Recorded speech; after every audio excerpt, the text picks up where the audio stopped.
Hi everyone, my name is Tiffany. Welcome back, or welcome if you've never been here before. Today you are getting my November wrap up. I am currently in the process of editing what you will be seeing today, and there were some audio issues when it came to my thoughts on the first 3 books, so I'm here to redo that for you, and it's a good opportunity for me to catch you up on the new developments around here. I did have a hair day. It's the first day of Vlogmas for me. My first day, probably your morning. It is like super early on the 2nd, but let's just get into it. All right. The first book that I read in the month of November was Good Girl by Madison Fox. I was so surprised that this is her first book, and I think that she did a very good job when it came to the hidden identity trope, which is usually difficult for me to buy when it comes to our main character. I want to believe that they're truly falling for their counterpart. And I did enjoy following Stevie, who, she's a rich girl, okay? She can get by on the old man's money. But at the beginning of this book, she's trying to snip those puppet strings after a recent breakup. She is helping a friend out by waitressing at a video gaming awards ceremony reception. Maybe I'm conflating the two. But anyway, she sees the system, okay? 3 masked gamers. They live and stream together. I love the camaraderie between them. It's so comedic. It gave me found family feels. I also love their publicist, who is constantly putting out the ridiculous fires. Foolishness and mayhem abounds, and I cannot wait to continue on with the series. But this is the scene. She's waitressing. Okay, the system. They're up there looking all fine. She's being told to give them whatever they want, and she does so. Okay, with Blade. And she's just getting back into the game. She's not thinking that this moment that they share is going anywhere until later on she runs into another man. You know, she's out here. She is a free woman now. And throughout this book, she's wrestling with the chemistry that she has with Alex and Blade, not knowing that they are one and the same. And I thoroughly enjoyed this. As I said, the found family feel, and I think the inevitable reveal that comes with a hidden identity trope was done very well. So I rated this 4.5 stars. I need more. I really do. I'm so excited for Madison. Next, I read This Other Eden by Marilyn Harris for the Historical Hellions book club, and I gave this a generous 2 stars. Okay, the book was pretentious and purple when it came to the prose. The plot was meandering and at times felt non-existent. She did a really good job of giving you, I guess, a slice of life situation, but expounded greatly on the mundane to where I did not know what was important. At the end of the day, it felt like she was just writing to write. This was very dark with a hero that was probably one of the most unlikable heroes that I've ever read. He was a 5th Baron and read like a mad king during a midlife crisis, and he ends up having our 16-year-old heroine prisoned and whipped publicly because she saw something that everybody knew about. And so it really was just the audacity of him that kept me reading. And truly, I thought that her revenge plot towards him was going to be a thing in this book, and it just wasn't. This was a lot darker. The things this man had her go through, the fact that he was the linchpin for everyone's misfortune, his egregious sexist, classist, and prejudiced outlook just rubbed me the wrong way. So I rated it 2 stars, and then we had a good time gabbing about it during book club. So, I mean, it led to a good experience. Next, Charles from Books on Stereo reached out to me and told me that I needed to stop everything that I was doing and pick up Looking Glass Sound by Catriona Ward. This was the most meta, mind-bending thriller that I have ever read. Okay, that feels like it's meandering in pace, yet I would argue that every detail is strategically placed, yet you do not get the full scope and context until the end, and I mean the very last page. This is not going to be for everyone. You're not going to get thrills and chills every single chapter. You are following an ostracized kid that ends up spending his summers at his late uncle's house that his family has inherited. And he runs into two other kids, builds a friendship with them, and it's really following them over the course of these summers out at this cabin. In the periphery is his parents' marriage in trouble, are these eerie stories about a serial killer on the loose that continues to evade the authorities, and it has a bit of paranormal whimsy and follows the course of their friendship. And that's all I'm going to say. It's meta. It's mind-bending. And I was floored. I was floored by the end. I'm so glad that I stopped to pick this up. I rated it 4 stars. And honestly, I still keep thinking about it. I feel like it's going to be the pacing that take people out when it comes to this, but it was masterful, truly. It's one of those where I got to the end and I immediately went back to certain parts after I had the context to fully realize what was happening. It was very good. That was the last of the 3 that I needed to update you on before I boot you back into what I've already filmed. Happy Vlogmas. We're back, baby, and better than ever. Next, I read Sword and Thistle by S.L. Rowland. This is the second in the series. It is a cozy fantasy, and we do get to see the tavern that's established in Cursed Cocktails, as well as see some characters that we've already met. But in this one, we're questing, okay? We're following Dobbin, who is a known adventurer. And I loved this one because it expounds upon the world, where we learn that there are many guilds. And we're catching Dobbin at the tail end of his career. And this really just celebrates the life of an adventurer, all of the knowledge that he's acquired along the way, his love of books, the celebration of taverns, and just the oral tradition of storytelling, and all of the battles that he has fought that have led up to this last final quest, if you will. And I really feel like this just celebrated a life well lived with all of its glory and grief and glee, and I absolutely loved it. There's a little bit of a romance in this, but it's very character driven and it's a fun quest. I rated it 4 stars. And after that, while, quite frankly, I'm going to be honest, was reading Iron Flame, I took a little break, okay, to read Bloom by Delilah S. Dawson. I got this recommendation from Riley Marie. I am a patron. And this is a sapphic cottagecore horror novella following Rose, who meets Ash at a local farmer's market. And I could just see the opening of this. This is sapphic longing, okay, because Ash is so confident and charismatic. She's hippie, holistic, easy breezy. I could honestly just see it, okay, and completely bought why Rose would accept an invitation to her home, where there's no technology, everything's handcrafted. Her retreatist lifestyle really feels ideal, and Rose has never been allured or bewitched in this way by a woman, so of course they start dating. But it is that allure and that beauty and that confidence that has Rose overlooking, a series of red flags when it comes to Ash that culminate into a very horrific, and I'm talking haunting end. The end of this completely shocked me, okay? Oh my God, it's so well done. I think this is one of the best endings that I've read in a minute, and I'm gonna be honest, I read this twice.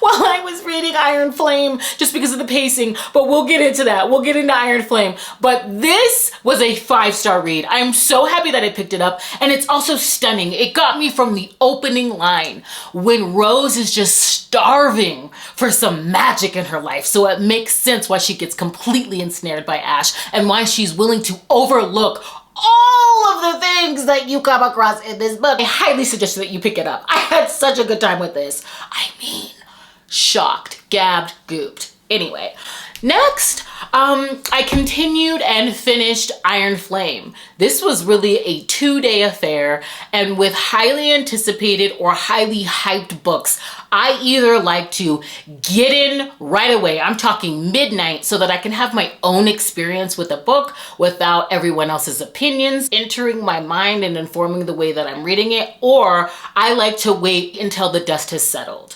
And I'm gonna be honest, I debated on whether or not I was going to share my fresh response to this, because I meant to give you a little recap, reading update, if you will, and it ended up being, again, me being a menace to myself and leaving myself a video. And so I didn't know if I was going to include that in this wrap up, because it's not an update. It's not an update. And there are a lot of things that you don't see that I filmed just because of the foolishness and mayhem and whimsy. Okay, whimsy, I think that's important, but it can be a lot 24/7. I am living it.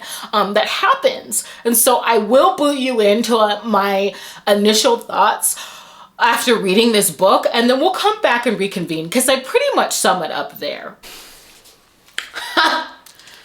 We've finished the book. Editing me, the world may not see this, but you will. You're gonna go through your little SD card, okay? You're gonna gather your clips, and you're gonna be reminded to let the people know. Let them know that this is 3 stars. Be authentic! Be authentic between you and me. This was 3 stars. It was an experience, a collective one that you enjoyed. But it's a 3-star. What's on the page, Tiffany? Don't be adding 0.5s for vibes.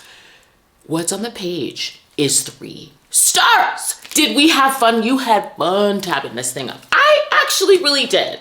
You know, I had a lot of fun listening to it when it dropped, the whole experience on Riley Marie's Discord, and tracking all of the clues along with Violet. But what's on the page? Not the experience, girl. I know that I'm your menace. I get it.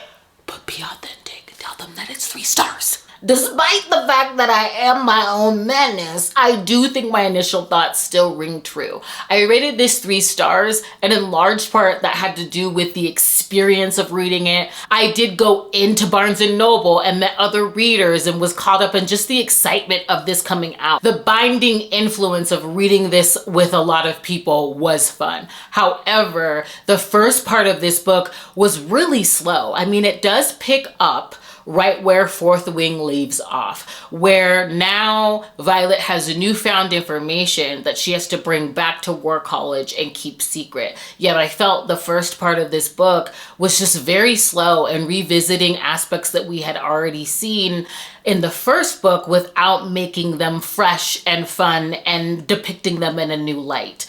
I will say I enjoy how she writes action that's very cinematic, and one of my favorite aspects of Fourth Wing, the dragons, and they are sprinkled throughout this book, and I really wish I had seen more of them. I think annotating it made this for a very active read. It also led to me calling out many red herrings and just plot points of confusion, as well as the romance in this.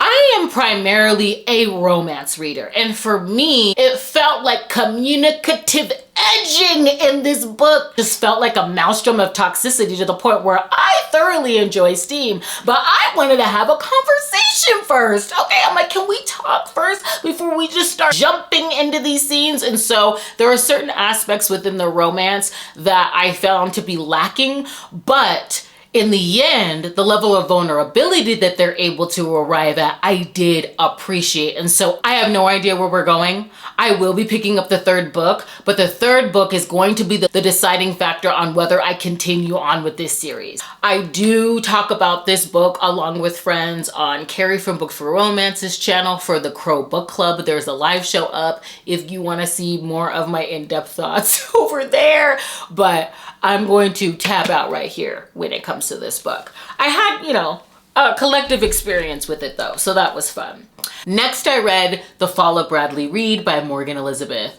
And I gotta say, this is the 3rd book that I have read from her. They're always some comedic premise, feature strong female friendships, and the heroes and the romances are healing for the heroines. I honestly think that Morgan Elizabeth can get me out of a reading slump any day, and she did it to herself, because I picked this up immediately after Big Nick Energy, which I have a dedicated holiday wrap-up video planned, and we'll get into that there. But this is following Olivia and Andre, the FBI agent that is surveilling her ex-fiance. Her ex-fiance that jilted her at the altar through text message moments before. So needless to say, she wants revenge, which is actually pretty out of character for Olivia, being that she's a people pleaser. She has been living this sacrificial life where she painstakingly places everyone's needs before her own.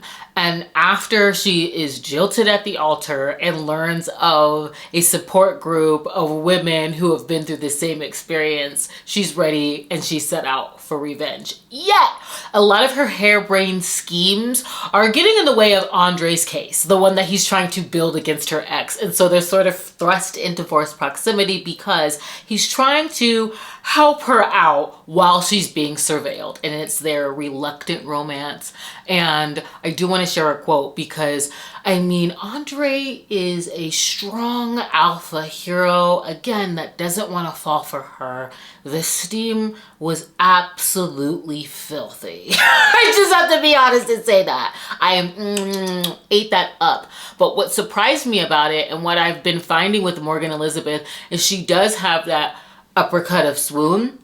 And there is a quote that completely took me out that made me just feel like this is kind of what I want for all of my characters and in every romance. And I just thought it was beautiful. So I'm going to share that. I think it sums up how she has a great blend of just consumable and fun romances, but they're also saying something. And so this is from Olivia's perspective after a very vulnerable, steamy moment. She says, I like how he forces me to look at things both within myself and within my relationships and friendships and question them. He makes me want to be a better version of myself for myself. He made me believe I deserve that. Oh, and it's such a gift. It's such a gift. And I love how he's falling for her as she's kind of claiming her own voice and encourages her to do that. And it was refreshing. So I had a great time with it. I rated it 4 stars. Loved it. I think if I'd have to put them in order of enjoyment, Big Nick Energy was a 5-star read, just out the lead before that video even comes out. I rated it 5 stars. You should be reading it for this holiday season if you're looking for holiday romances. And then my second favorite, of the 3, would probably be 'Tis the Season for Revenge and then this one. And I thoroughly enjoyed this read. So again, really new to me author, and I'm really enjoying going through her backlist. She has a great PA, by the way. She was selling those books at Love in Las Vegas. She knew everything. Anyway, the next book that I picked up was This Could Be Us by Kennedy Ryan. I got it for instant download through NetGalley. It will be releasing on March 5th of next year. It is a standalone as well as the second in her Skyland series. And since it's coming out in March, I won't go entirely in, but I will say that I would argue that there are 2 romances at play in this. One where our heroine Soledad is falling in love with herself, where she's really aiming to invest in the journey of finding who she is, loving herself, and taking the time to go inward so she can truly be in a place to love. And on that journey, she keeps running into Judah. Judah. Such a beautiful Black man on the page. He is incredibly intelligent and patient and caring. He is a single parent himself and is gracefully co-parenting 2 boys with autism. And he's really the perfect storm and culmination of everything that she's aiming to be ready for at a time where her life and the life of her 2 young girls has been shattered due to her ex-husband's betrayal.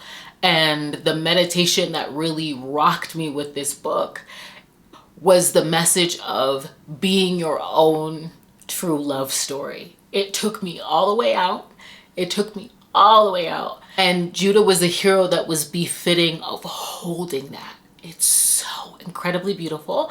Highly suggest that you pick it up. And I debated on how I was going to review this book on Goodreads. And I'll probably transcribe whatever I just said and put that. If I could give this more than 5 stars, if I had a 6-star rating, I would give it to this book. It's definitely going to be a favorite of this year, and I can't wait to do a reread in the next one. So Whew, that book messed me up, okay? It really, really, really did. After which, I read Star in Your Eyes by Kacen Callender. I listened to the audiobook production for this, was absolutely top tier. I will not be surprised if it wins awards because it really showcased the mix of mediums throughout. This is an bad boy, golden boy, ingenue mashup centered in Hollywood. They are two co-stars. Our bad boy is a seasoned troublemaking actor, and Maddie is just now coming onto the scene. This is an incredibly emotional book. Trigger warnings for sexual assault. It's trauma filled. And they enter into a fake dating relationship in order to drum up publicity for the up and coming film that will be coming out. And what I loved about the audiobook is that the mix of mediums makes sense because they are in Hollywood.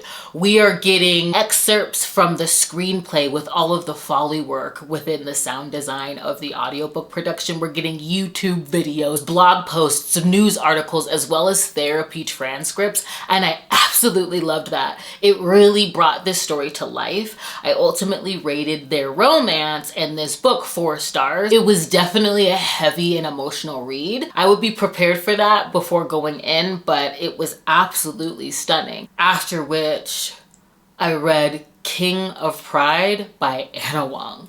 And this is the first book within this series that I've personally picked up. And quite frankly, when I hear Crystal from Crystal's Bookish Life talking about 6-star reads, I pay attention. So that's why I picked this book up. I'm not even kidding. I'm not even kidding. Mid-video, I was like, Amazon, click. Anyway, this is following Dominic and Alessandra. This is a marriage in trouble, and we're meeting her on the day of her 10-year anniversary.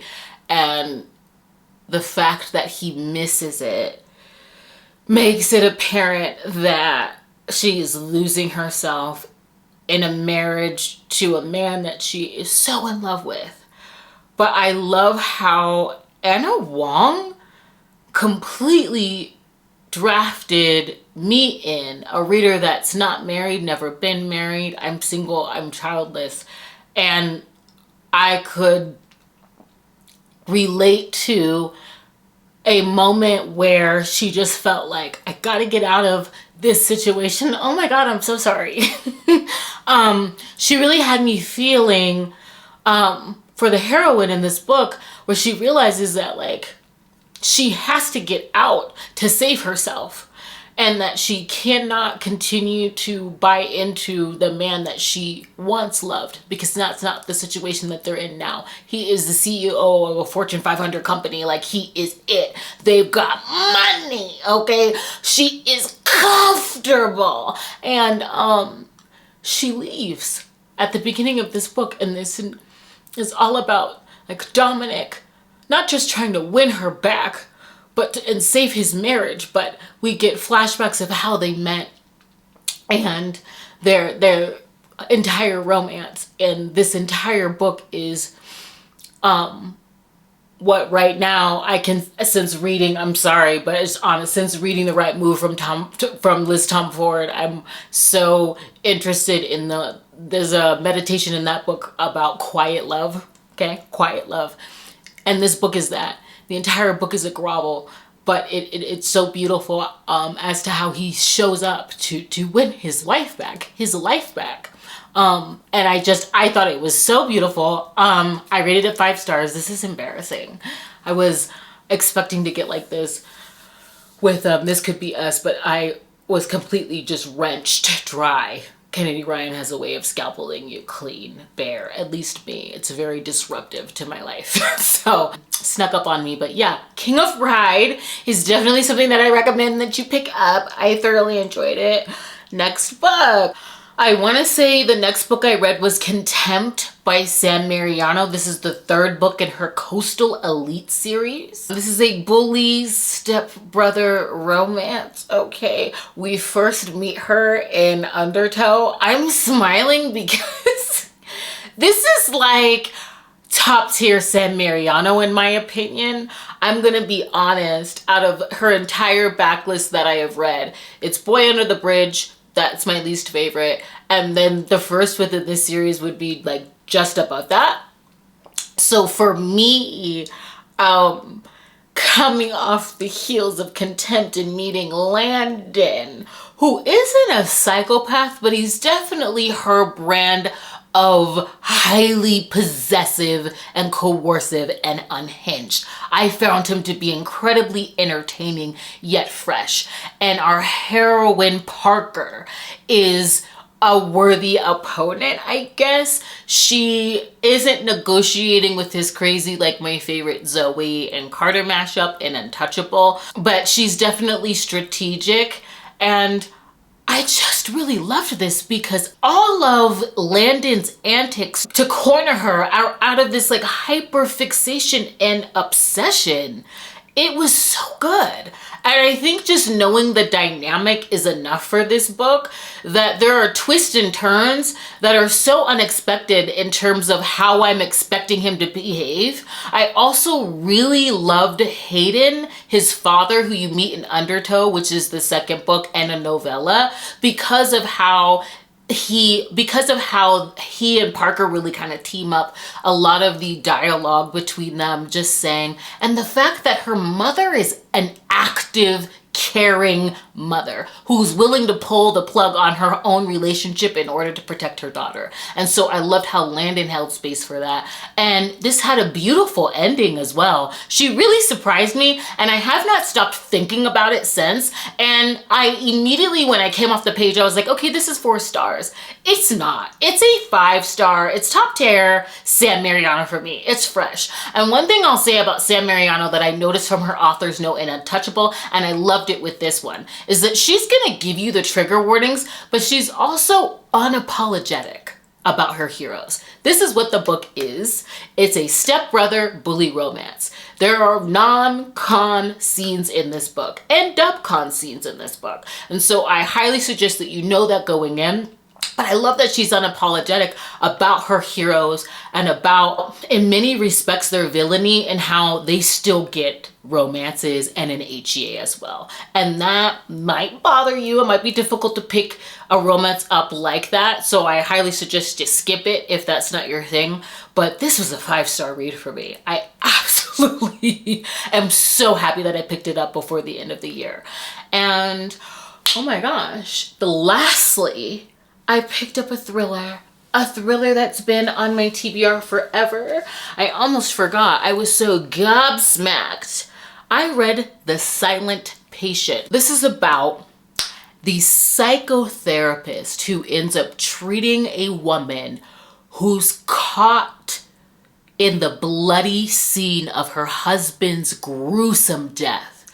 A woman who hasn't uttered a word since, that has been in catatonic psychiatric treatment, and he's trying to piece together the clues of her husband's murder. Did she murder him? Why hasn't she spoken? And why has the only sense of communication been a painting, being that she is an artist? I was completely rocked by the twist in this book. I didn't see it coming. I was literally on my floor. I mean, take that with a grain of salt. I'm a very like theatrical person, okay, and I'm dramatic, but I will say that this twist, honey, this is a 5-star read. Oh my God. I almost wish that I could read this all over again and not know it and experience the twist. And it's so good. It's so good. I'm so happy that I picked this up. I loved it so much. Oh my God. I mean, I'm telling you, everyone was pulling this up, and I totally see why. I'm gonna be doing it too. Like The Silent Patient, I highly suggest that you read it if you haven't. Okay, if you're looking for a thriller, I'm late to the party, but I am here, baby. I loved it. I loved it so much. 5-star read. It's probably gonna be on the list. It's probably gonna be on that 2023 list because I had that much of a time with this. So anyway, I think that that's all that I've read outside of the holiday reads. And as I've said, that's gonna have a separate video. So I want to thank you for joining me. Please consider subscribing, sticking around, hanging out for Vlogmas. I will see you in the next one. Bye.